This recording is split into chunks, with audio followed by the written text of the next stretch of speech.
আপনি কি কারো ধন সম্পদের মাপকাঠি দেখে, কারো সুখ এবং দুনিয়াবি যে ঐশ্বর্য আছে সেটি দেখে, ভোগ বিলাসিতা দেখে, যে আমার পার্শ্ববর্তী একজন সে খুব দামি গাড়িতে চড়ছে, দামি মোটরসাইকেল চালাচ্ছে, দামি ফোন ইউজ করতেছে, তার মানে তার উপর আল্লাহর দয়া আছে? না, আসলে কার প্রতি আল্লাহর দয়া আছে সেটি মাপার জন্য আপনাকে দেখতে হবে যে কাকে আল্লাহ সুবহানাহু ওয়া তাআলা এই পুরো 24 ঘন্টা সময়ের মধ্যে সালাত আদায় করতে, শুধুমাত্র 5 ওয়াক্ত সালাত ফরজ আদায় করতে ঘড়ি ধরে আধা ঘন্টা সময় লাগে না। 5 ওয়াক্ত সালাতের যদি শুধু ফরজ রাকাতগুলো আদায় করা হয় এবং টাইমার ওয়াচ যদি অন করে দিয়ে আদায় করা হয়, ধীরে স্থিরভাবে আদায় করা হয়, তাহলে সারাদিনের সকল 5 ওয়াক্ত সালাত মিলিয়ে আধা ঘন্টা হবে না। তাহলে পুরো 24 ঘন্টা সময়ের মধ্যে যে আধা ঘন্টা সময় আল্লাহ সুবহানাহু ওয়া তাআলার সন্তুষ্টির জন্য ব্যয় করতে পারছে না, সে আল্লাহর দয়া এবং রহমত থেকে বঞ্চিত অবস্থায় আছে। আর আপনি সেটার সাথে সম্পৃক্ত আছেন, করতে পারছেন, মসজিদে আসতে পারছেন, মানে আপনার দয়া, আপনার উপর আল্লাহর দয়া আছে। তো সেই মাপকাঠি দিয়ে আমাদের চিন্তা করতে হবে। যেমন আজকে যদি আমরা ফিলিস্তিনের মানুষের কথা চিন্তা করি, যেটি আজকে আমাদের আলোচ্য বিষয়বস্তু, তাহলে বাহ্যিক দৃষ্টিকোণ থেকে দেখলে মনে হবে তারা পৃথিবীর সবচেয়ে হতভাগা, সবচেয়ে ব্যর্থ, সবচেয়ে অসহায়। আর আমরা অথবা আমাদের মতো আর যারা উন্নত পৃথিবীতে বসবাস করছে, ডেভেলপিং অথবা ডেভেলপড কান্ট্রিতে বসবাস করছে, তারা হয়তো খুব ভালো, খুব সুখে, খুব স্বাচ্ছন্দ্যের সাথে আছে। এটা মানুষের দৃষ্টিভঙ্গির উপর নির্ভর করে, পয়েন্ট অফ ভিউ, কোন দৃষ্টিকোণ থেকে আপনি দেখবেন সেটির উপর নির্ভর করে। এবং এটি একটি আপেক্ষিক বিষয়। আপনি মন্তব্য করে দিলেন আর হয়ে গেল, বিষয়টি এমন নয়। একজন মানুষ হাসি মুখে মৃত্যুকে আলিঙ্গন করতেছে, আর একজন মৃত্যুকে এতটা ভয় পাচ্ছে যে মৃত্যু থেকে বাঁচার জন্য ছটফট করতেছে। আমাকে আইসিইউতে ভর্তি করো। করোনার সময় যেমন আমরা দেখতাম, রাজশাহী মেডিকেলে করোনার সময় দীর্ঘদিন আমার যাওয়ার সুযোগ হয়েছে। তো মানুষের বাঁচার জন্য যে কি অস্থিরতা মানুষের মধ্যে কাজ করে, যে সে মৃত্যুর জন্য প্রস্তুত নয়, সে বাঁচতে চায়। আইসিইউতে যেহেতু সংকট ছিল বেডের, তো আত্মীয় স্বজনরা কিভাবে লিয়াজু মেনটেন করে, অনুরোধ করে, তদবির করে কেমনে তার পেশেন্টকে আইসিইউর মধ্যে ঢুকাবে যাতে সে বাঁচতে পারে, না মারা যায়। অথবা আইসিইউর পূর্বে যেটা আছে high flow oxygen nasal cannula, যেটা খুব বেশি অক্সিজেন দিত, তার আগে আছে নর্মাল অক্সিজেন। এই যে মানুষের ছটপট দৃশ্য বাঁচার জন্য। আর তার বিপরীতে আপনি এমনও মানুষ দেখছেন যারা মৃত্যুকে হাসি মুখে আলিঙ্গন করতেছে। তাহলে এই দুইটা ন্যারেটিভের মধ্যে পার্থক্য আছে, এই দুইটা দৃষ্টিভঙ্গির মধ্যে পার্থক্য আছে। এই দৃষ্টিভঙ্গিটা মানুষের ঈমান, মানুষের চিন্তা, মানুষের চেতনা, মানুষের বিশ্বাসের উপর ভিত্তি করে নির্ধারিত হয়। পৃথিবীর যদি আমরা সর্বশ্রেষ্ঠ মানুষ হিসেবে কোরআনের আলোকে যদি দেখি, কোরআনের দৃষ্টিভঙ্গিতে যদি দেখি, তাহলে পৃথিবীর সর্বশ্রেষ্ঠ মানুষ হচ্ছেন নবীরা। নবীরা যদি পৃথিবীর সর্বশ্রেষ্ঠ মানুষ হয়, তাহলে তাদের জীবনী যেভাবে আল্লাহ সুবহানাহু ওয়া তাআলা পবিত্র কোরআনে উল্লেখ করেছে, সেই জীবনীগুলো যদি আপনি বিশ্লেষণ করেন, যে তাদের জীবনীগুলোর মধ্যে কি ধরনের কষ্ট, দুঃখ, প্রবলেম তারা ফেস করেছে। যেমন ইউসুফ আলাইহিস সালাতু ওয়াস সালামের জীবনী যদি আমরা ধরি, তিনি ভাইদের ষড়যন্ত্রের শিকার হয়ে কুয়াতে নিক্ষিপ্ত হয়েছেন এবং ছোট বয়সী পিতামাতার আদর এবং স্নেহ থেকে বিচ্ছিন্ন হয়ে মানুষের বাড়িতে কাজের লোক হিসেবে, কৃতদাস হিসেবে বিক্রি হয়ে গেছে। মানুষের বাড়িতে কাজ করতে করতে মিথ্যা অপবাদ মাথায় নিয়ে জেলে গেছে এবং 7 বছর জেল খেটেছে। তাহলে এই প্রত্যেকটা পয়েন্ট যদি আমরা আমাদের সাথে মিলাই, দেখবেন একটাও আমাদের সাথে মিলবে না। যে আমরা ছোটবেলায় বাপ মা থেকে বিচ্ছিন্ন হয়ে গেছি, আমাকে আমার ভাইয়েরা ষড়যন্ত্র করে হত্যা করতে চেয়েছিল, ঠিক আছে, তারপর আমি মানুষের বাড়িতে কৃতদাস হিসেবে বিক্রি হয়ে সেখানে মানুষের বাড়িতে কাজ করে খাই, তারপরে সেখান থেকে আমাকে মিথ্যা অপবাদ দিয়ে জেলে দিয়ে দেওয়া হলো, আমি 7 থেকে 10 বছর মিথ্যা অপবাদ মাথায় নিয়ে জেল খাটলাম। একটা পরিসংখ্যানেও আপনার লাইফের পরিসংখ্যানের সাথে ইউসুফ আলাইহিস সালাতু ওয়াস সালামের জীবনী আপনি মিলাতে পারবেন না। অথচ তিনি একজন নবী, তার বাবা নবী, তার দাদা নবী এবং তার পর দাদাও নবী। তার বাবা হচ্ছেন ইয়াকুব আলাইহিস সালাতু ওয়াস সালাম, তিনি নবী, তার দাদা হচ্ছেন ইসহাক আলাইহিস সালাতু ওয়াস সালাম, তিনি নবী, এবং তার পরদাদা হচ্ছেন ইব্রাহিম আলাইহিস সালাতু ওয়াস সালাম, তিনি নবী। এই জন্য রাসূল সাল্লাল্লাহু আলাইহি ওয়াসাল্লাম বলেছেন, কতই না সৌভাগ্যবান ইউসুফ আন-নবী ইবনুন নবী ইবনুন নবী, যে নবীর ছেলে নবীর ছেলে নবীর ছেলে নবী, অনেক সৌভাগ্যবান। কিন্তু তার লাইফ হিস্ট্রি দেখে যে এত উঁচু মর্যাদা সম্পন্ন বংশে আল্লাহ সুবহানাহু ওয়া তাআলা কর্তৃক বাছাইকৃত নবী ইব্রাহিম আলাইহিস সালাতু ওয়াস সালামের বংশে, এবং পরস্পর ধারাবাহিক সবাই নবী, তার সাথে কি হচ্ছে? তাহলে বাহ্যিক দৃষ্টিকোণ থেকে দেখলে তো এটা মনে হবে যে এটা পরাজয়, বাহ্যিক দৃষ্টিকোণ থেকে দেখলে তো মনে হবে অসহায়। কিন্তু এই প্রত্যেকটা সিচুয়েশনে যদি আপনি ইউসুফ আলাইহিস সালামের মেন্টালিটি চেক করেন, ওনার মধ্যে আপনি ন্যূনতম হতাশা, ন্যূনতম ফ্রাস্ট্রেশন, ন্যূনতম দুশ্চিন্তা খুঁজে পাবেন না। যে উনি 7টা বছর জেলে আছে, যেই মুহূর্তে ওনাকে জেল থেকে বের হয়ে যেতে বলা হচ্ছে, উনি জেল থেকে বের হবে না। তো উনি যদি খুব অস্থির থাকতো জেল থেকে বের হওয়ার জন্য, তাহলে যখনই আদেশ জারি হলো যে তোমাকে জেল থেকে বের হওয়ার অনুমতি দেওয়া হলো, দৌড় দিয়ে জেল থেকে বেরিয়ে যেত। উনি বলছেন, না আমি জেল থেকে বের হবো না। কেন বের হবেন না? তো বলে, যতক্ষণ আমার নামে যারা মিথ্যা অপবাদ দিয়েছে তারা ক্লারিফিকেশন না দিবে যে তারা আমার নামে মিথ্যা অপবাদ দিয়েছিল, শহরের মানুষের সামনে প্রকাশ্যে না বলবে, ততক্ষণ আমি ইউসুফ, আমার আত্মমর্যাদার হানি হবে যে আমি স্বেচ্ছায় জেল থেকে বেরিয়ে যাব। অথচ 7 বছর থেকে উনি জেলে আছে। তাহলে ওনার পয়েন্ট অফ ভিউ থেকে জেলে থাকাটা কেমন, আর আমাদের পয়েন্ট অফ ভিউ থেকে জেলে থাকাটা কেমন? ঠিক ফিলিস্তিনের মানুষ যারা বর্তমান সিচুয়েশনে আছে, আমাদের দৃষ্টিকোণ থেকে তারা খুব কষ্টে, খুব দুঃখে আছে। কিন্তু অন্য দৃষ্টিকোণ থেকে দেখলে যে আসলে প্রকৃত সফলকে, দুনিয়াতে সফলতাই প্রকৃত সফলতা নয়।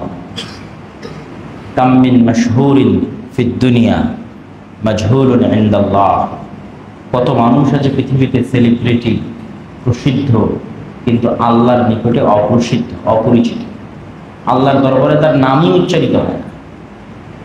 মানে যদি ফেরেশতারা নাম না উচ্চারণ করে, ফেরেশতারা যখন ডিউটি দেয়, দায়িত্ব পালন করে, প্রত্যেকটা শিফটিংয়ে রাসূল সাল্লাল্লাহু আলাইহি ওয়াসাল্লাম কেন সোমবার বৃহস্পতিবার সিয়াম রাখতেন, কেন তিনি মাসের 3 দিন সিয়াম রাখতেন, কেন শাবান মাসে সিয়াম রাখতেন, ঠিক আছে, 5 ওয়াক্ত সালাতে জামাতের সাথে কেন আদায় করতে চাইতেন, কেন এই প্রত্যেকটা শিফটিংয়ে ফেরেশতারা রিপোর্ট সংগ্রহ করে এবং আল্লাহ সুবহানাহু ওয়া তাআলার কাছে রিপোর্ট দেয়। তো উনি চান যে প্রত্যেক রিপোর্টে ওনার নামটা ভালোর সাথে উচ্চারিত। এরকম কত মানুষ পৃথিবীতে আছে প্রসিদ্ধ, কিন্তু আল্লাহ সুবহানাহু ওয়া তাআলার নিকটে অপ্রসিদ্ধ, আর কোনো ভ্যালুই নাই আল্লাহর নিকটে। সে ডাস্টবিনে পড়ে মারা যাবে না ভাগাড়ে পড়ে মারা যাবে, এটা আল্লাহ সুবহানাহু ওয়া তাআলা পরোয়া করেন। আর আরেকজন যাকে পৃথিবীর কোনো মানুষ চিনে না, কিন্তু সে আল্লাহ সুবহানাহু ওয়া তাআলার কাছে এতটাই ভ্যালুয়েবল, এতটাই প্রসিদ্ধ যে কেউ যদি তার সাথে শত্রুতা করে, তাহলে আল্লাহ আসমানে ওখান থেকে ঘোষণা করেন যে যে তার সাথে শত্রুতা স্থাপন করেছে, আমি আল্লাহ ওর সাথে শত্রুতা স্থাপন করলাম কেন, সে আমার বন্ধু। তখন যে ওই ব্যক্তির সাথে শত্রুতা স্থাপন করেছে, ওকে ধ্বংস করার জন্য যা করা লাগবে তার ব্যবস্থাপনা আল্লাহ করবেন। তো পৃথিবীতে সফলতার মানদণ্ডটা যদি আমরা আজকের এই ফিলিস্তিন আলোচনার শুরুতেই যদি আমরা চিন্তা করি, যে আমরা আজকে এখানে এসেছি, একত্রিত হয়েছি, আরও রাজশাহী কলেজে অসংখ্য ছাত্রছাত্রী আছে, ফিলিস্তিনিদের থেকে আমরা কি শিখতে পারি? তারা যে এখন খাদ্য কষ্টে আছে, বিশেষ করে এখন ইনস্ট্যান্ট এই আজকালের যে সিচুয়েশন, আজকালের সিচুয়েশনে ফিলিস্তিনের কোনো ত্রাণ প্রবেশ করতে দেওয়া হচ্ছে না জাতিসংঘের চেষ্টা সত্ত্বেও, ঠিক আছে, এবং দুর্ভিক্ষের কারণে এখন ফিলিস্তিনের মানুষ মারা যাচ্ছে। আজকাল যারা মারা যাচ্ছে 15 জন, 20 জন, 30 জন, তার বেশিরভাগই খাদ্যের অভাবে, দুর্ভিক্ষের কারণে মারা যাচ্ছে।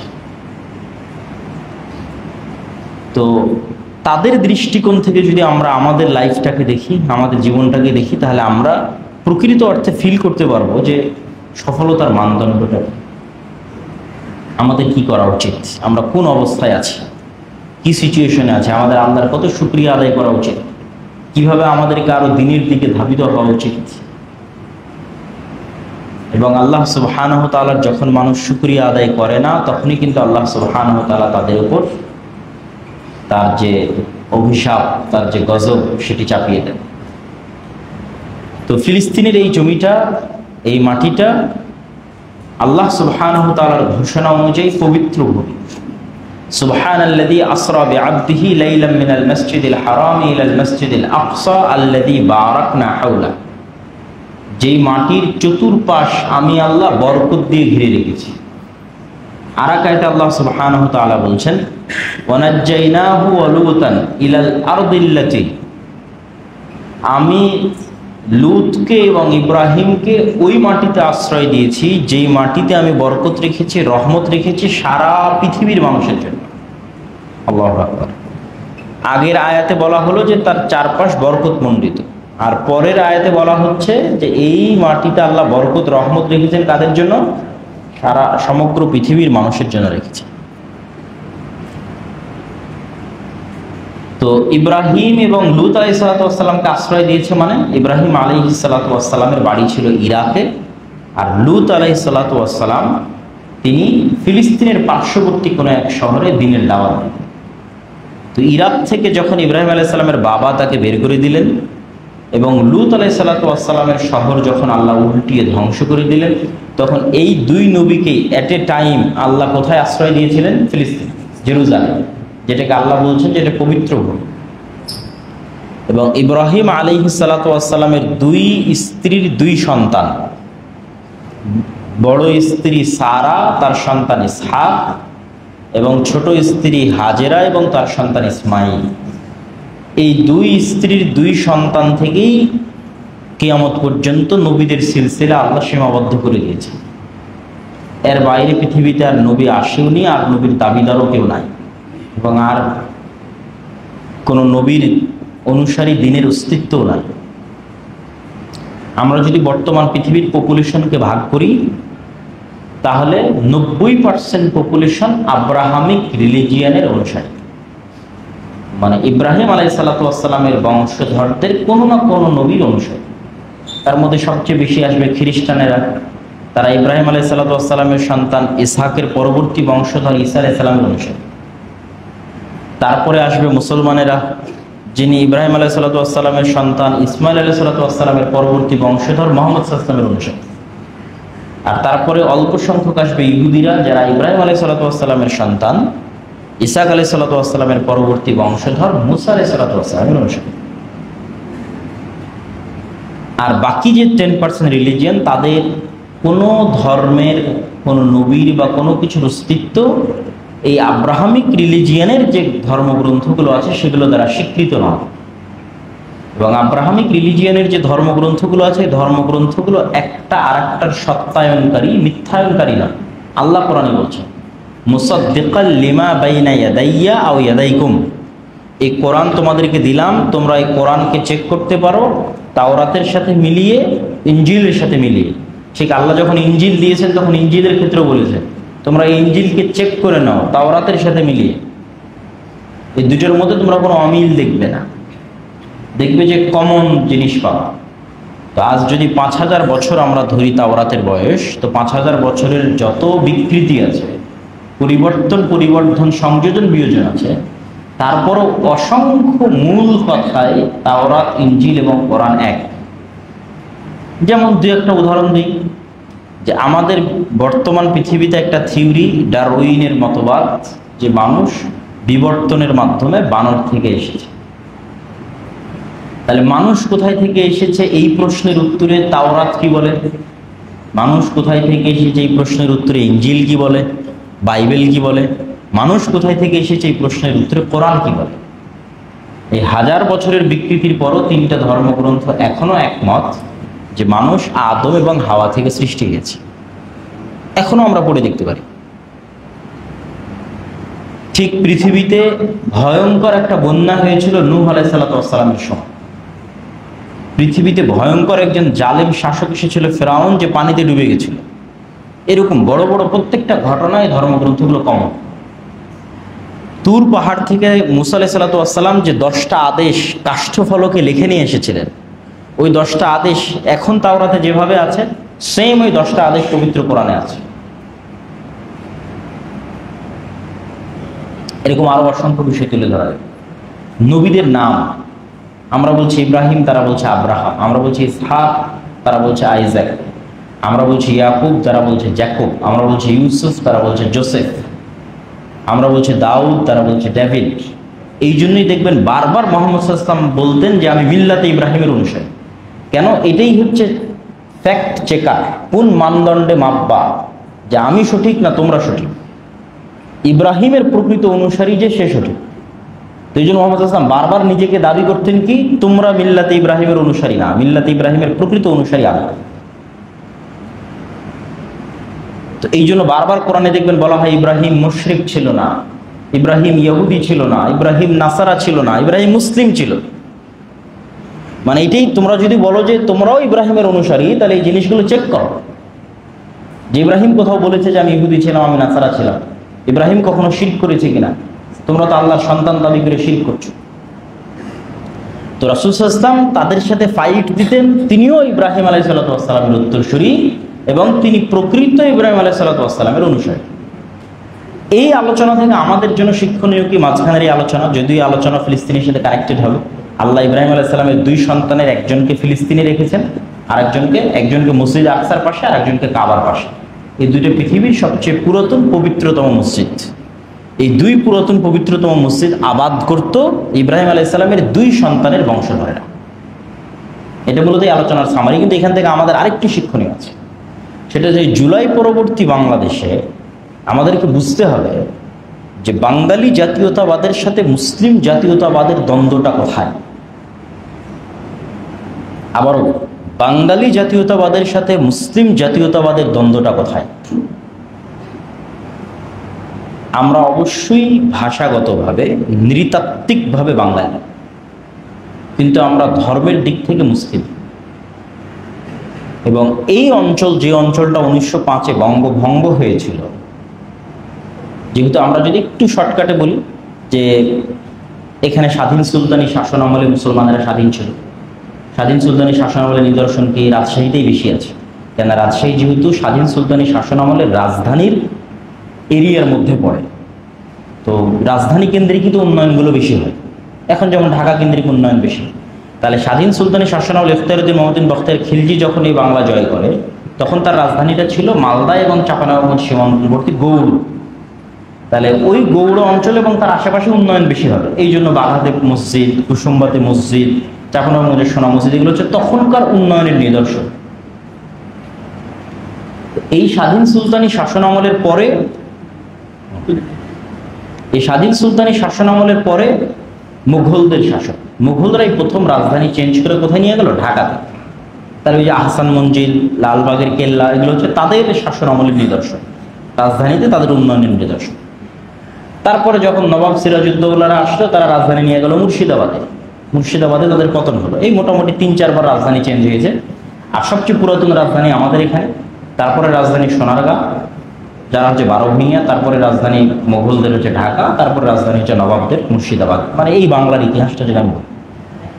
তারপরে ব্রিটিশরা আসার কারণে সবচেয়ে ক্ষতিগ্রস্ত হলো মুসলমানেরা। কেন? তারা ছিল শাসক, তারা চিরস্থায়ী বন্দোবস্তের মাধ্যমে সব জমি জায়গা হিন্দুদের দিয়ে দিল, জমিদারি। তখন মুসলমানদের হিন্দুদের বিরুদ্ধেও লড়াই করতে হতো, ব্রিটিশদের বিরুদ্ধে লড়াই করতে হতো।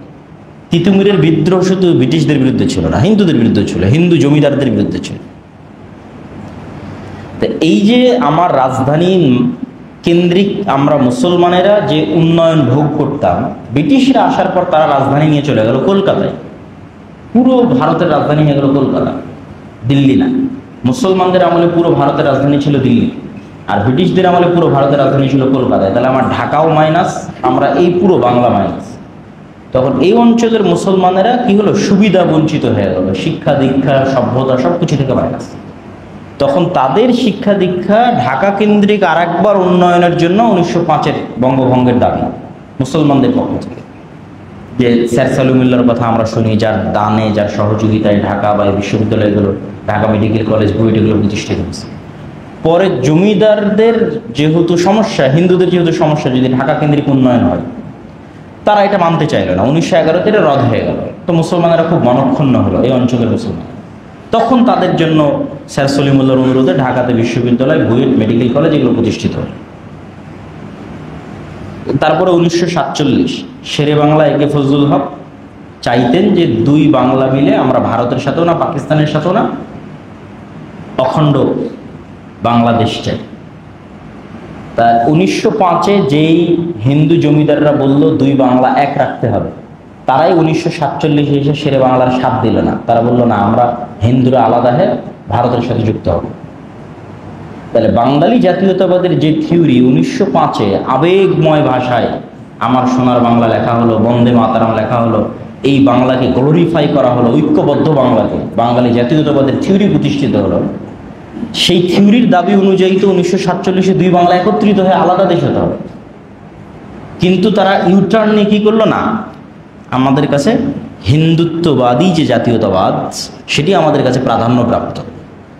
ফলত বাঙালি জাতীয়তাবাদের লাস্ট ডেস্টিনেশন হয়ে গেল ভারতীয় জাতীয়তাবাদ।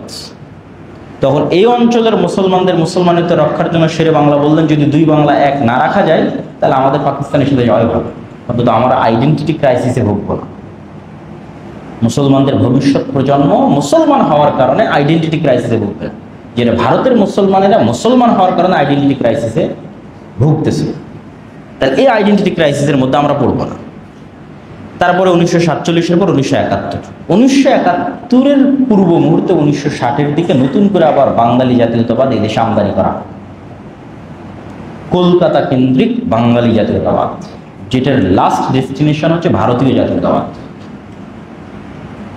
এবং মুসলমানদেরকে হীনম্মন্য ভাবানো হয় যে তুমি যদি কলকাতা কেন্দ্রিক হাজার বছরের বাঙালি সংস্কৃতির অনুষঙ্গ না হও তাহলে তুমি এলিট ক্লাসের অংশ হতে পারবে না। যেটা প্রথম আলো প্রতিষ্ঠা করেছে, ডেইলি স্টার প্রতিষ্ঠা করেছে, উদিচি থেকে শুরু করে, ছায়ানট থেকে শুরু করে, যেগুলো 1960-এর দশকে বাঙালি জাতীয়তাবাদ কেন্দ্রিক যে সাংস্কৃতিক প্রতিষ্ঠানগুলো, তারা এই ন্যারেটিভটা এই দেশে আমদানি করে কলকাতা থেকে এবং মুসলমানদের ফিল করায় যে তুমি যদি পহেলা বৈশাখে ইলিশ পান্তা না খাও, পহেলা বৈশাখ উদযাপন না করো, বা বাঙালি জাতীয়তাবাদের আর যা কিছু আছে অনুষঙ্গ, যেটা বাঙালির হাজার বছরের কৃষ্টিকাজ, এটার মধ্যে যদি তুমি না আসো তাহলে তুমি সাম্প্রদায়িক জঙ্গি। তাহলে 90% মুসলমানের দেশে মুসলমান পরিচয় বহনকারী মানুষদেরকে কি করা হলো, মূল স্রোত থেকে মাইনাস করে দেওয়া হলো, আর একটা নতুন স্রোত তৈরি করা হলো বাঙালি জাতীয়তাবাদের মধ্যে। আমার এই আলোচনার সাথে ওটার কানেক্টিং কি, ওটার কানেকশন হচ্ছে যে আমরা ওই থিওরিটার ফাইট দিব কিভাবে। অনেকে এভাবে ফাইট দিতে চায় যে না, আমরাও বাঙালি হিসেবে, বাংলা সাহিত্য হিসেবে, বাংলা চর্চা হিসেবে, সব দিক থেকে আমরাও মুসলমান হিসেবে তাদের চেয়ে বড় লেভেলে পৌঁছে যাব, দিয়ে আমরা কলকাতা কেন্দ্রিক যেটা আছে সেটাকে ফাইট। এটা সম্ভব না। আপনাকে চিন্তা করতে হবে যে অত্র অঞ্চলের ভারত কেন্দ্রিক, হিন্দুত্ববাদ কেন্দ্রিক অথবা কলকাতা কেন্দ্রিক যে বাঙালি জাতীয়তাবাদ, এরা পৃথিবীর 1%ও না। আর মুসলমানদের যে সংস্কৃতি, এই সংস্কৃতিটা হচ্ছে গ্লোবাল সংস্কৃতি।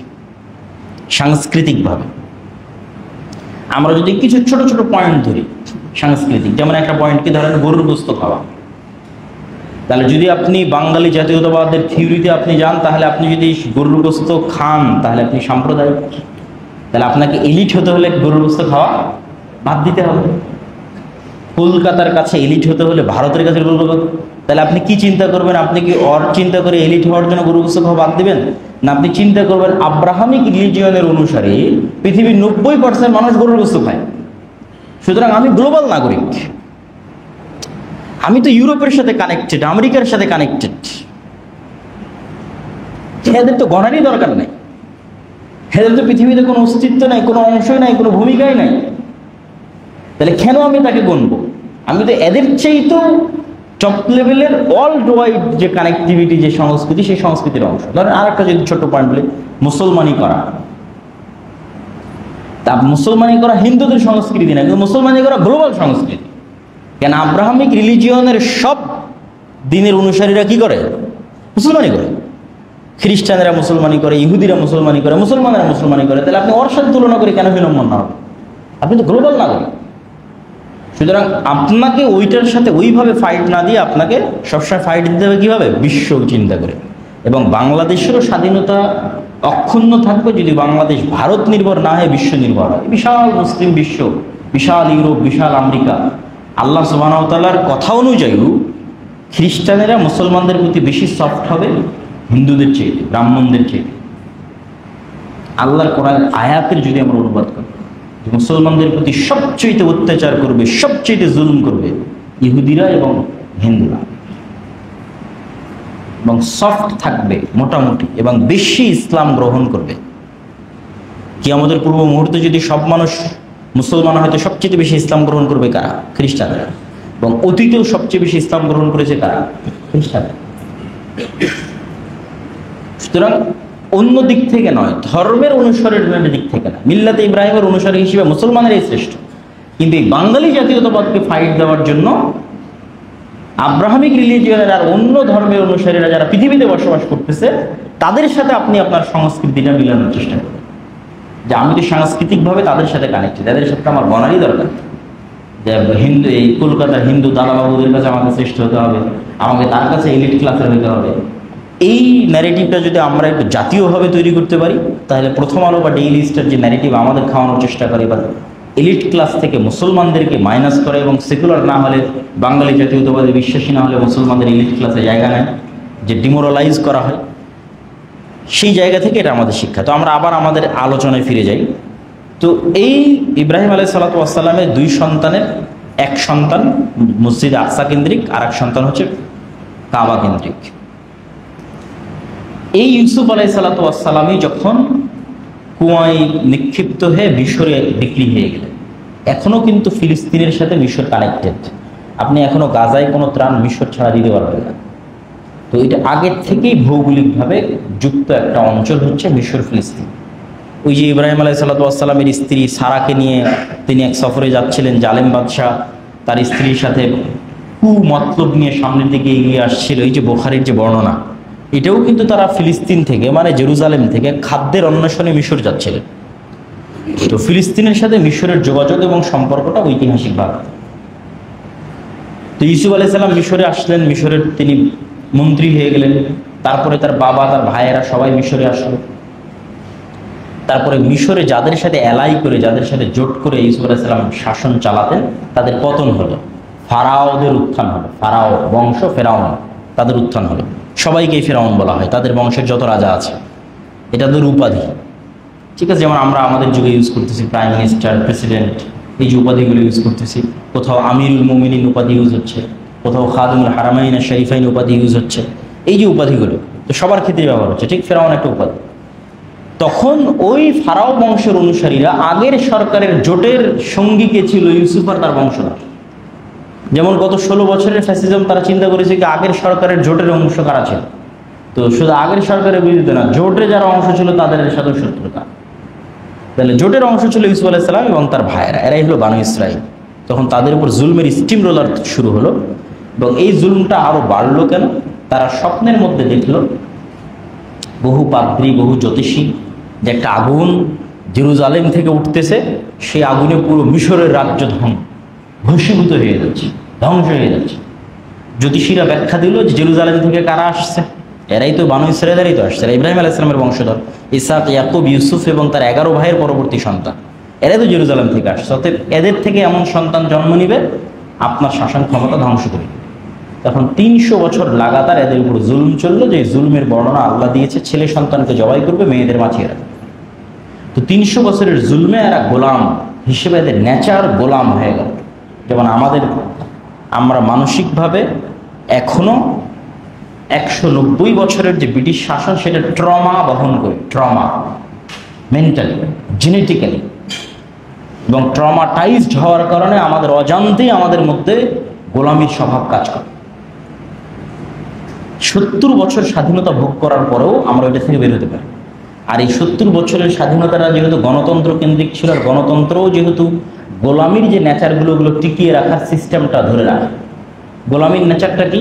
যে এখানে ধরেন 10 জন মানুষ ক্ষুধার্ত আছে, তো 10 জন মানুষের মধ্যে আমি একটা রুটি নিক্ষেপ করে দিলাম, তো 10টা মানুষ রুটিনে কাড়াকাড়ি করবে না?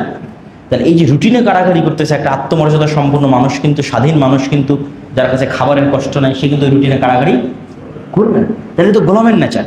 তাহলে এই নেচারটা কিভাবে কন্টিনিউ করা যায় স্বাধীন হইলেও? সেটার সিস্টেমই ডেমোক্রেসি।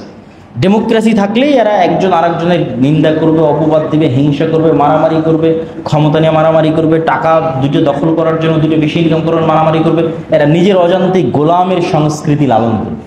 যে গোলামের সংস্কৃতি আমরা এদের 190 বছর যাবৎ শিখিয়েছি, যে একটা টাকার জন্য তোদের মারামারি করতে হবে, মিথ্যা বলতে হবে, ধোকা দিতে হবে, নাহলে ইনকাম। এটাই তো গোলামের মধ্যে বিল্ড আপ হয়। 190 বছরে আমাদের মধ্যে বিল্ড আপ হয়েছে যে আমরা মিথ্যা না বললে, ধোকা না দিলে, 2টা টাকার জন্য মারামারি না করলে, ক্ষমতার জন্য মারামারি না করলে আমরা পাবো না। ঠিক এই সেম জিনিস বানু ইসরায়েলের মধ্যে বিল্ড আপ করেছে। 300 বছর তারা ফেরাউনের গোলাম ছিল। এই জন্য আল্লাহ সুবহানাহু ওয়া তাআলা দেখলেন যে মুসা আলাইহিস সালামকে যদি আল্লাহ বানু ইসরায়েলদের সাথে মানুষ করে তো নেচার তো খারাপ হয়ে যাবে, গোলামানা নেচার হয়ে যাবে। তখন মুসা আলাইহিস সালামকে আল্লাহ নিয়ে চলে গেলেন একদম রাজার বাড়িতে, যেখানে তিনি প্রিন্স হিসেবে মানুষ হবেন। কেন? একটা মানুষের যে স্বভাবজাত বৈশিষ্ট্য সেটা যেন অক্ষত থাকে, একটা মানুষের যে স্বাধীন চেতা আত্মমর্যাদা সম্পূর্ণ যে বৈশিষ্ট্য সেটা যেন মুসা আলাইহিস সালামের চরিত্রের মধ্যে অক্ষত থাকে। মুসা আলাইহিস সালামকে তো আর ফেরাউন খাবারের জন্য, সে তো তার নিজের সন্তান হিসেবে তাকে লালন করতেছে, তার স্ত্রীর চরম এবং পরম ভালোবাসার কারণে এবং তার ভালোবাসার কারণে একটা সন্তানকে যেভাবে আদর দিয়ে লালন পালন করে সেভাবে লালন পালন করতেছে। আর এট এ টাইম বানু ইসরায়েলরা গোলাম হিসেবে, মাজলুম হিসেবে আছে। এই জন্যই মুসা আলাইহিস সালামের সামনে যখন উনি বড় হলেন, 40 বছর বয়স যখন ওনার হলো, উনি দেখছেন যে এক বানু ইসরায়েলের উপর এক ফেরাউনের লোক জুলুম করতেছে। তো জুলুম করা দেখে উনি এক থাপ্পড় দিয়েছে। আপনি চিন্তা করেন তো, ওই টোটাল বানু ইসরায়েলের তখন যা সংখ্যা, ওদের কোনো একজন এই থাপ্পড় দেওয়ার সাহস করবে? কোনো একজন করবে না। কেন করবে না? কেন? 200 বছর যাবত সে গোলাম আছে, এই সেন্সই তার কাজ করবে না। কিন্তু মুসা আলাইহিস সালামের এই সেন্স কাজ করতেছে কেন? উনি তো স্বাধীন, উনি তো স্বাধীন হিসেবে, উনি তো জুলম বাধা দিতে হবে। তো আমরা এখন পর্যন্ত মুসলমানেরা মুক্তি পাচ্ছি না কেন? ওই যে পুরো মুসলিম বিশ্বের যেখানেই যাবেন সেখানেই মুসলমানেরা কলোনিয়াল যে ঔপনিবেশিক যে গোলামির যুগটা ছিল সেটা ট্রমা বহন করতেছে জেনেটিক্যাল, এবং যেখানে জুলম যত বেশি ছিল সেখানে ট্রমা তত ভয়ঙ্কর। আপনি আফ্রিকান মুসলমানদের কাছে যান, দেখবেন যে আফ্রিকান মুসলমানদের অনেকেই নিয়ম শৃঙ্খলা লঙ্ঘন করার দিক থেকে, মিথ্যা ধোকা বলার দিক থেকে, চুরি ডাকাতির দিক থেকে এই সাবকন্টিনেন্টের মুসলমানদের চাইতে এগিয়ে। কেন? ও আরো বেশি গোলামের জীবনযাপন করেছে। লিবিয়ার কি বলে না, ইতালি, স্পেন এবং ফ্রান্স, এদের যে উপনিবেশ ব্রিটিশদের চাইতে শতগুণ ভয়ঙ্কর। ব্রিটিশেরা তো কিছুটা সভ্য ছিল। ফ্রান্সের যে গোলামি, আল্লাহু আকবার, ফ্রান্সের যে জুলম আফ্রিকান মুসলমানদের উপর, এটা ভাষায় প্রকাশ করা যাবে না। এখন পর্যন্ত ওরা আফ্রিকান মুসলমানদের স্বাধীনতা দেয়নি। বলে তোমার যে খনিজ দ্রব্য উৎপাদিত হবে সেটা আমার, তোমার ব্যাংকের টাকা আমার কেন্দ্রীয় ব্যাংকে থাকবে, তুমি কোনো স্বাধীন পররাষ্ট্রনীতি অবলম্বন করতে পারো না, তুমি আমার অস্ত্র কিনলে আমার কাছ থেকে কিনতে হবে। ঠিক যেটা ভারত বাংলাদেশের সাথে শুরু করেছে, যে অস্ত্র কিনলে আমার থেকে নিতে, যাতে আমার বিরুদ্ধে যুদ্ধ করার সময় তোমার ওই অস্ত্র কাজ না করে। তো সে একই সিস্টেম ফ্রান্স এখন অব্যাহত, এখনকার কথা বলছে, এখনকার যদি আপনার হিস্ট্রি পড়েন, এখন একজন শাসক রাশিয়ার সহযোগিতায় ইউরোপের বিরুদ্ধে, কি যেন নামটা আমি ভুলে গেলাম, আফ্রিকার কি নাম, হ্যাঁ, ইব্রাহিম সম্ভবত, সে এই ফার্স্ট প্রোটেস্ট করে দেয়। সেও টিকে থাকতে পারবে কিনা আমি জানি। কিন্তু আফ্রিকান মুসলমানদের নেচার, যদি আপনি ইউরোপে যান, কেননা যেই ইউরোপিয়ান কান্ট্রির যেখানে কলোনি বেশি ছিল ওরা আবার ওখানে বেশি থাকে। এই জন্য দেখবেন ব্রিটেনে গেলে দেখবেন বাংলাদেশ, ইন্ডিয়া, পাকিস্তানিরা বেশি। আবার ইতালি বা স্পেন বা ফ্রান্সে গেলে দেখবেন আফ্রিকার মুসলমানেরা বেশি। কেন? ওরা ওদের কলোনি ছিল, ওদের গোলামি করতে করতে ওরা ওখানে আসছে 200-300 বছর থেকে। তো এটার সারমর্মটা কি? এই জন্য মুসা আলাইহিস সালাম যখন তাদেরকে আল্লাহর এত বড় দয়া, নেয়ামত, রহমত সবকিছু দিয়ে ফেরাউন ডুবে গিয়ে যখন মরুভূমিতে ওপারে চলে গেলেন, তো মুসা আলাইহিস সালাম তুর পাহাড় থেকে তিনি তাওরাত নিয়ে আসতেছে। এই বানু ইসরাইল বলতেছে আমরা আল্লাহর উপর ততক্ষণ ঈমান আনয়ন করবো না যতক্ষণ তোমার আল্লাহকে না দেখবো। অথচ এরা চোখের সামনে দেখলো যে ফেরাউন পানিতে ডুবে মারা গেল। পানিতে ডুবে ফেরাউনকে মৃত্যুবরণ করতে দেখেও তারা বলতেছে যে আমরা আল্লাহকে যতক্ষণ না দেখবো ততক্ষণ ঈমান আনবো না। তাদেরকে যখন বলা হচ্ছে তো খাবারের যেহেতু মরুভূমি ছিল, পানির ব্যবস্থা করে দেন।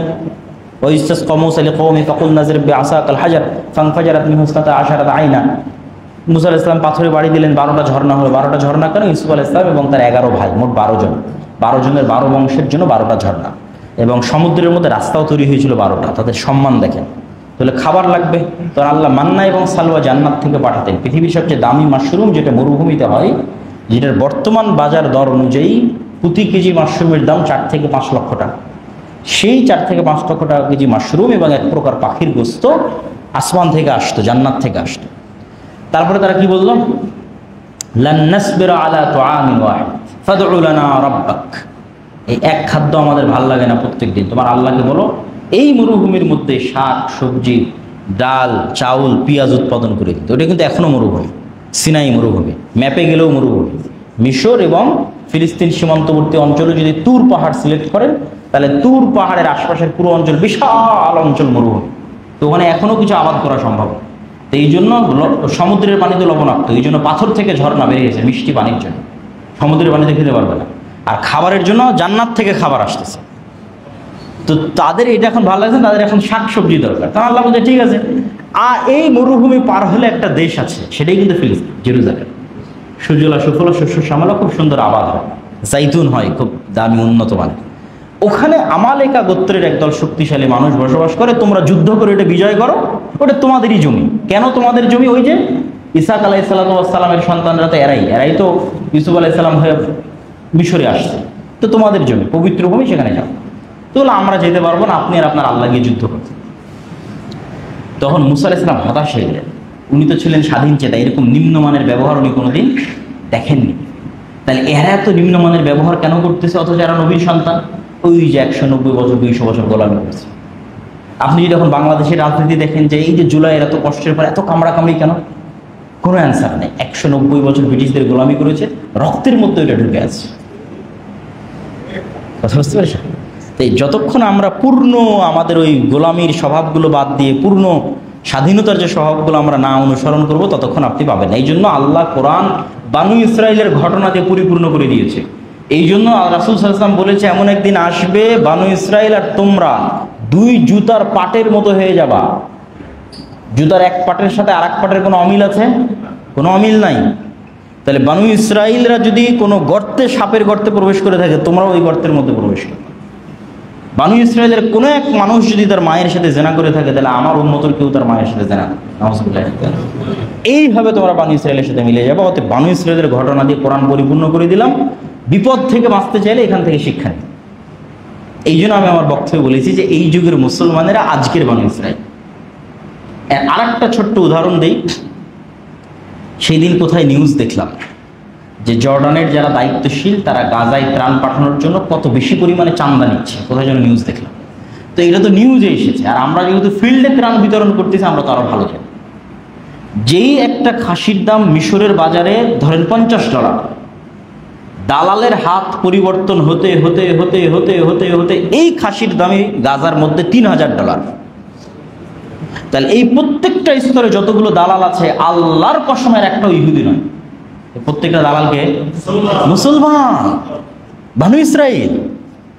ওর ভাইয়ের রক্ত, সারা পৃথিবী থেকে মানুষ তার চোখের পানি ফেলে যেই টাকাটা পাঠাচ্ছে, সেই টাকার সম্পদ গাজায় ত্রাণ হিসেবে ঢুকবে। ওই ত্রাণ ঢুকানোটাকে তারা বিজনেস হিসেবে নিয়েছে, মুসলমান।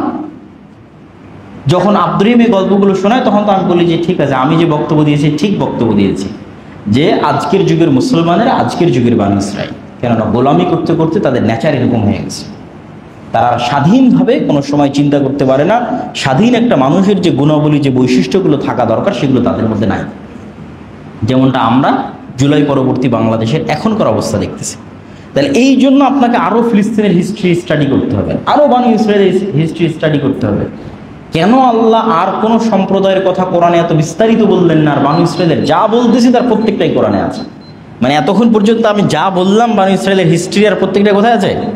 কোরআনে আছে, in details. Surah Baqarah fulfil হয়ে আছে বানু ইসরায়েলের ঘটনা দিয়ে। তাহলে আমাদেরকে এই বানু ইসরায়েলরা যেরকম গোলামানা স্বভাবে চলে গেছে, আমরা সেই স্বভাবে চলে গেছি। আমরা যদি এই গোলামানা স্বভাব থেকে বের না হয়ে আসতে পারি, তাহলে আমরাও পূর্ণ স্বাধীনতার স্বাদ, পূর্ণ বিজয়ের স্বাদ আমরা কখনোই আস্বাদন করতে পারবো না। তো ফিলিস্তিনের আলোচনার সর্বশেষ আরো একদম শর্টকাট করে ফেলি। মুসা আলাইহিস সালাম হতাশায় তিনি মারা গেলেন। হতাশায় তার মারা যাননি, মানে তিনি হতাশাগ্রস্ত অবস্থায় যে আমি এই উম্মত থেকে আমি মুক্তি চাই, এদের থেকে আমার আর কোনো দায়িত্ব পালন করতে চাই না, বিদায় নিতে চাই। আর তিনি বলে গেলেন যে যেহেতু তোমরা বিজয় করবো না, আমাকে জেরুজালেমের কাছে নিকটস্থ কোনো জায়গায় আমাকে মাটি দিয়ে দিও। মুসা আলাইহিস সালামের সফর সঙ্গী ছিল ওই যে খিজির আলাইহিস সালামের সময় দেখা করতে গিয়ে রেগেছিল, ওর নাম হচ্ছে ইউশা বিন নূন। মুসা আলাইহিস সালামের মৃত্যুর পর সে নবী হলো। সে তাদেরকে বললো যে তোমরা যে 40 বছরে শাস্তি ভোগ করলা, মরুভূমির মধ্যে পাগলের মতো ঘুরতে থাকলা, এইটা আল্লাহ তোমাদের ক্ষমা করে দিয়েছে, তোমরা আল্লাহর ক্ষমা হিসেবে চলো আমরা যুদ্ধ করি। আল্লাহর আদেশ ছিল জিহাদ করা। তো জিহাদ না করাটাও যে মুনাফিকি, সেটারও কিন্তু এটা একটা আলামত। তারা যে শাস্তিটা আরোপ হয়েছিল কিন্তু জিহাদ না করার কারণে। তখন ইউশা বিন নুন তাদেরকে নিয়ে জিহাদে চলে গেলেন। আর আমালেকা গোত্রের মানুষেরা ছিল অনেক শক্তিশালী। জিহাদ করতে করতে করতে করতে করতে করতে শুক্রবার সন্ধ্যায় গেলে শনিবার রাত শুরু হবে। শনিবার দিন যেহেতু পবিত্র ইবাদত বন্দিগির জন্য মুসা আলাইহিস সালামের দিন অনুযায়ী যুদ্ধ বিগ্রহ বন্ধ। তখন ইউশা বিন নুন আল্লাহর কাছে দোয়া করলেন, আল্লাহ সূর্যকে যদি না থামান আর আজকের যুদ্ধ যদি এখন কমপ্লিট না হয়, পরের দিন আবার এই যুদ্ধ নতুন করে স্টার্ট করতে আমরা পারবো কিনা বা বিজয় পাবো কিনা জানি না, আপনি দয়া করে সূর্যকে থামিয়ে দেন। সহিহ বুখারীর রিওয়ায়াত যে আল্লাহ পৃথিবীতে একবার সূর্যকে থামিয়েছিলেন, সেটা ইউশা বিন নুনের জন্য আর জেরুজালেম বিজয়ের জন্য। কখনোই কিন্তু মুসলমানেরা তাদের শক্তি দিয়ে বিজয় অর্জন করে, কখনোই। আল্লাহর উপর আস্থা এবং ভরসা এবং আল্লাহর সহযোগিতা। এরপরে যখন আবার তাদেরকে ওই বাদশাহ জালুত, যাকে কোরআনে বলা হয়েছে, জালুতকে ইংরেজিতে সার্চ দিয়ে লেখা আসে জুলিয়েট, রোমান এম্পায়ারে জুলিয়েট নামে কোনো বাদশাহ ছিল। সে যখন আবার জেরুজালেমদেরকে এখান থেকে বের করে, বনী ইসরাঈলদের এখান থেকে বের করে দিল, তারা তখন আবার তাদের নবী শামুইলের কাছে বললো যে আমরা আবার ফিরে যেতে চাই, কী করা যায়? বলে আল্লাহ তোমাদের মধ্যে একজন বাদশাহ বানিয়ে পাঠিয়ে দিবে, তার নাম তলুত। তলুতকে বাদশাহ করার পর তারা বললো এর তো বংশমর্যাদা নেই, কিছু না, একদম আমরা বাদশাহ হিসেবে মানবো না। আল্লাহ বললো বংশমর্যাদা না থাকলে ওর জ্ঞান আছে, শরীরে শক্তি আছে, হিকমা আছে, শরীরে শক্তি আছে, সে নেতা হবে, মেনে নাও। নেতা হিসেবে মেনে নিল। বললো সামনে পরীক্ষা আছে, একটা নদী আছে, এই নদী সাঁতার দিয়ে পার হতে হবে। যে পানি না খেয়ে পার হতে পারবে, যার শরীরের সক্ষমতা এতখানি যে পানি না খেয়ে সাঁতার দিয়ে পার হবে, সেই জিহাদে অংশগ্রহণ করতে পারে। তাহলে ফিজিক্যাল স্ট্রেংথ থাকাও কিন্তু মুসলমানদের জন্য খুব জরুরি। বিনা পানি পান করে একটা লম্বা নদী সাঁতার দিয়ে পার হওয়া ফিজিক্যাল স্ট্রেংথ ছাড়া ইম্পসিবল। এই জন্য ফিজিক্যাল ফিটনেসও খুব ইম্পর্টেন্ট। তো 313 জন ওই দিন নদী পার হতে পেরেছিল, তার মধ্যে একজন দাউদ আলাইহিস সালাম নিজে তখন জালুতকে হত্যা করলেন। তারপরে আল্লাহ তালুতের পরে এবং শামুইলের পরে দাউদকে নবী এবং বাদশাহ বানিয়ে দিলেন। দাউদের পর তার ছেলে সুলাইমান বাদশাহ। তারা তখন তাদের পুরো রাজ্যের হেডকোয়ার্টার বানানো হচ্ছে জেরুজালেমকে। এখন যে মসজিদে আকসা, সেটা জিনদের দ্বারা তখন সুলাইমান আলাইহিস সালাম তৈরি করেছিলেন। তারপরে হিস্ট্রি রিপিটেড, সামনে আগাইতে থাকলো। তারপরে ঈসা আলাইহিস সালাম, জাকারিয়া আলাইহিস সালাম, ইয়াহইয়া আলাইহিস সালাম, মারিয়াম আলাইহিস সালাম, তারাও এই মাটিতেই জন্ম, এখানেই জন্ম, এই মসজিদেই জন্ম। এবং মারিয়াম আলাইহিস সালামের যে মসজিদের খেদমত করতেন, যেই মসজিদে তার খালু জাকারিয়া আলাইহিস সালাম ইমামতি করতেন, সেগুলো সব হচ্ছে এই মসজিদ আকসার মসজিদ। তারপরে আসলে আমাদের নবী মুহাম্মদ সাল্লাল্লাহু আলাইহি ওয়াসাল্লাম কয়েকভাবে মসজিদ আকসার সাথে কানেক্ট করেছে। এক নম্বর হচ্ছে কেবলা। প্রথম থেকেই কেবলা জেরুজালেম ছিল, মসজিদ আকসা ছিল। তো যখন মুহাম্মদ সাল্লাল্লাহু আলাইহি ওয়াসাল্লাম মক্কায় থাকতেন, তখন তিনি কাবা ঘরের এমন জায়গায় দাঁড়াতেন যাতে কাবা ঘরও সামনে হয়, মসজিদে আকসাও সামনে হয়। এই জন্য তখন ওনার কোনো ঝামেলা ছিল না। কিন্তু যখন মক্কা থেকে হিজরত করে মদিনায় গেলেন, তখন উনি একটা গেল এই দিকে, একটা এই দিকে, মদিনাটা এই সাইডে। তাহলে মদিনার থেকে হয় আপনাকে মসজিদে আকসা মুখে দাঁড়াতে হবে, না হলে কাবা মুখে দাঁড়াতে হবে। তো যেহেতু কেবলা মসজিদে আকসা, তো মসজিদে আকসা মুখে দাঁড়ালেন। কিন্তু কষ্ট লাগলো কি, যেহেতু ওনার শৈশব, কৈশোর, যৌবন, বংশ সবকিছু কিসের শ্রেষ্ঠত্ব দেখে বড় হয়েছেন? উনি কাবার শ্রেষ্ঠত্ব দেখে বড় হয়েছে। ওনার বাপ, দাদা, চাচা, অল এভরিথিং, ওনার পুরো লাইফ উনি কোথায় বড় হয়েছেন? কাবার আশেপাশে বড় হয়েছে। এইটা ওনার কাছে খুব কষ্ট লাগলো। তখন আল্লাহ বললো যে ঠিক আছে, তোমার কেবলা আমি পরিবর্তন করে কাবার দিকে করে দিলাম। তাহলে এই কেবলা মসজিদে আকসার দিকে রাখার কারণে মদিনার খ্রিস্টানরা পর্যন্ত আশ্চর্য হয়ে যেত, মদিনার ইহুদিরা পর্যন্ত আশ্চর্য হয়ে যেত যে এই আরব ভূমিতে কোনো নবী আসেনি। মানে ওই জাজিরাতুল আরবের ওই অংশটুকু, মক্কা মদিনায় অতীতে কোনোদিন কোনো নবী আসেনি, কোনো ধর্মগ্রন্থ আসেনি। তাহলে মুহাম্মদ সাল্লাল্লাহু আলাইহি ওয়াসাল্লাম জানলো কেমনে যে মসজিদে আকসার দিকে মুখ করে সালাত আদায় করতে হবে? আর একটা বিষয় কানেক্ট করলেন কি করে, সেটা হচ্ছে ওই যে মেরাজের রাতে, সুবহানাল্লাযী আসরা বিআবদিহি ওখানে মেরাজের রাতে, সেখানে সকল নবীর ইমামতিতে সালাত আদায় করেন। আর 3 নম্বরে হচ্ছে ওমর ইবনুল খাত্তাব রাদিয়াল্লাহু তাআলা জেরুজালেম বিজয় করলেন। এবং জেরুজালেম বিজয় তিনি বলেছেন যে আজকে যে জেরুজালেম বিজয় হচ্ছে, এটা শক্তির কারণে নয়, কোনোবারই শক্তির কারণে জেরুজালেম বিজয় করে না। সালাহুদ্দিন আইয়ুবী শক্তির কারণে জেরুজালেম বিজয় করে। প্রত্যেকটা বিজয় এসেছে আল্লাহর উপর ভরসা, আল্লাহর উপর আস্থা এবং আল্লাহর উপর ঈমান, স্বাধীন চেতা মনোভাব, গোলামানা স্বভাব থেকে বেরিয়ে আসা, কোরআন কেন্দ্রিক জীবনযাপন করা। আর ইসলাম ধর্মের শ্রেষ্ঠত্ব এবং মুহাম্মদ সাল্লাল্লাহু আলাইহি ওয়াসাল্লামের নবুয়তের শ্রেষ্ঠত্ব ফুলফিল হয় যখন এট এ টাইম মসজিদে আকসা এবং কাবা, আব্রাহামিক রিলিজিয়ানের দুইটা স্মৃতি, আর তো কোনো স্মৃতি নাই। ধরেন মসজিদ আকসা যখন আমার কাছে, তখন খ্রিস্টান আর ইহুদিদের কাছে কি আছে? কিছুই নাই, জিরো। তাহলে আব্রাহামিক রিলিজিয়ানের দুইটা স্মৃতি আমার কাছে। তাহলে মিল্লাতে ইব্রাহিমের দাবিদার হওয়ার যে আমার দাবি এবং বাস্তবে আমার যে প্রভাব, দুইটা তখন সমানে সমান হয়ে যায়। তখনই ওই আয়াতটা তখন প্রস্ফুটিত হয়ে ওঠে যে হুয়াল্লাযী আরসালা রাসূলাহু বিল হুদা ওয়া দীনিল হক লিইয়ুযহিরাহু আলা দ্বীনি কুল্লি। এই জন্য মসজিদে আকসা আমাদের লাগবেই। জেরুজালেম এবং ফিলিস্তিন আমাদের বিজয় হতেই হবে এবং হবেও। এই জন্য আমি বলি যে যেহেতু রাসূল সাল্লাল্লাহু আলাইহি ওয়াসাল্লাম বলেছে যে প্রত্যেকটা গাছ এবং পাথর বলবে যে এখানে ওই জায়নিস্টরা লুকিয়ে আছে, তাদের হত্যা করো, তো গাছ আর পাথর কেন বলবে? মানে তাদের জুলমের মাত্রা এত বেশি হবে যে আল্লাহর প্রকৃতি তাদের বিরুদ্ধে কথা বলতে বাধ্য হবে। আল্লাহু আকবার। মানুষ তো তাদের বিরুদ্ধে কথা বলবেই। এই যে এখন ক্ষুধার্ত অবস্থায় গাজার মানুষদেরকে রেখেছে, এই যে করুণ দৃশ্য, তাদের জুলমের মাত্রা এত বেশি হবে যে প্রকৃতি তাদের বিরুদ্ধে কথা বলবে, এবং সেই দিন তাদের বাঁচার কোনো রাস্তা থাকবে না। এবং অবশ্যই জেরুজালেম এবং মসজিদে আকসা মুসলমানদের আসবে, তো মুসলমানদের আসবে কি হবে? বানু ইসরাইলের স্বভাবে আসবে না, গোলামানা স্বভাবে আসবে না। ওই যে শক্তি বলে, ক্ষমতা বলে যে অমুক লাগবে তমুক লাগবে।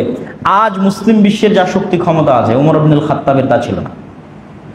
ওমর ইবনুল খাত্তাবের সাথে যদি আপনি রোমান এবং পারস্য এম্পায়ারের তুলনা করেন, আর আজকের মুসলমানদের ক্ষমতা এই পাকিস্তানে, ইরানে, সৌদির সাথে যদি আজকের আমেরিকা এবং ইউরোপের তুলনা করেন, তাহলে আজকের মুসলমানদের কাছে ক্ষমতা বেশি আছে, টাকা বেশি আছে। ওমর ইবনুল খাত্তাবের কাছে ছিল না, সালাউদ্দিন আইয়ুবের কাছে ছিল না।